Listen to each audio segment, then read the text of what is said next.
मी आपला travel with विवेक शेलार. रात्रीच plan झाला आणि सकाळी सकाळी चांदोडच्या रस्त्याने निघालो. घाट ओलांडल्यावर देवी मातेचे मंदिर दिसले. देवी मातेचे दर्शन घेऊन प्राचीन शनिदेव मंदिर बघण्यासाठी निघालो.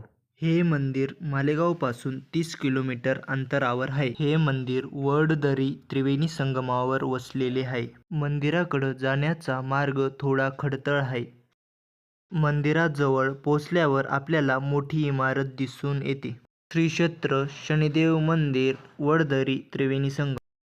मंदिराच्या आत प्रवेश केला आणि शनिदेवाचं दर्शन घेतलं. माझ्या सोबतीला माझे काही मित्र पण आलेले होते. मित्र असले की फिरण्याचा आनंदच वेगळा असतो. नव्याने एक शनी मंदिर उभारण्यात आलेले आहे. तेथे जाऊन पण दर्शन घेतले. मंदिराच्या मागच्या बाजूला एक धबधबा आहे, ते बघण्यासाठी गेलो. धबधब्याला एवढे पाणी नव्हते, पण शेवाळ आलेलं होतं.